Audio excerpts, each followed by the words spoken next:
मुझे लगता है समुचित जिला में यदि राजनीति में कोई जूनियर है तो सिर्फ राम कुमार टोप्पो है। और आज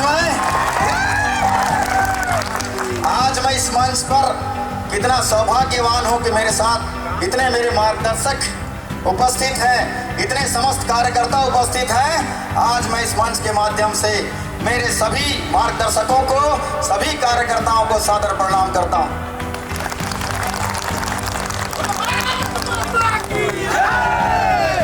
आप सभी को बताना चाहता हूं मान्यवर, क्योंकि मैं एक ऐसा विधानसभा क्षेत्र से आता हूं, ऐसा सौंदर्य शायद बहुत ही कम लोगों को मिलता है। हमारे विधानसभा क्षेत्र में शिमला का एहसास दिलाने वाला सुंदर पर्वतमालाएं भी है, सुंदर झरने भी है, लहलाते हुए खेत की फसलें हैं और नदियों की जलधाराएं भी है और सुंदर पठार की तरह प्लेन जमीनें भी है। लेकिन सोचिए, इतने सुंदर भौगोलिक क्षेत्र को आज तक लोगों ने लूटा।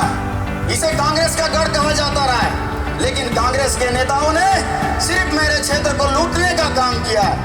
इन्होंने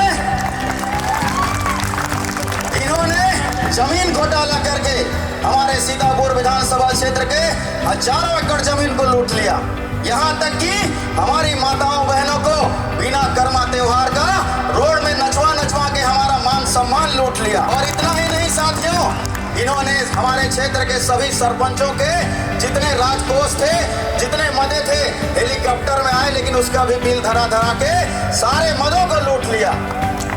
इतना भ्रष्टाचार कि यदि आज क्षेत्र में जब घूमते हैं आप तो जनता का जन समर्थन दिखता है, उसका जब मांग दिखता है तो मुझे पता चलता है कि शायद इसीलिए क्षेत्र की जनता ने पत्र लिखकर किसी फौजी को बुलाया है और शायद इसलिए किसी बहन ने अपने खून से चिट्ठी लिखकर बुलाया है। और आज इस शंखनाद और आज इस अंबिकापुर के आगाज में बताना चाहता हूं कि जो इतने वर्षों का जो सीतापुर विधानसभा को कांग्रेस का गढ़ कहा जाता था, वो गढ़ टूट चुका है। और अब सीतापुर की धरती में जो आप सभी वरिष्ठों ने जो कमल का बीज लगाया था, वो बड़ा होकर वो कमल बन गया है और वो कमल खिलने वाला है। साथियों, आज बस लास्ट में इतना कहना चाहूंगा कि इस जोश को कभी कम मत होने दीजिए, क्योंकि आप ही हमारी सेना है और सेना किसी देश की अगर मजबूत होती है तो दुश्मन तिलमिला उठता है और तिलमिलाहट आपको नजर आती है। साथियों, मैं एक देश का सैनिक रहा और जब सैनिक का अपमान होता है तो एक सैनिक को बहुत तकलीफ होता है और साथ ही साथ इस देश की जनता को भी तकलीफ होती होगी। लेकिन 14 फरवरी 2023 की बात है। 14 फरवरी को हमारे देश में एक ऐसा हमला हुआ था जिसको पुलवामा हमले के नाम से जानते हैं।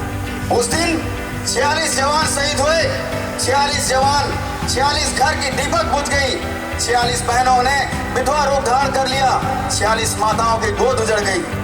लेकिन उसी दिन को पूरा देश शोक रूप में, ब्लैक दिवस के रूप में मनाता है।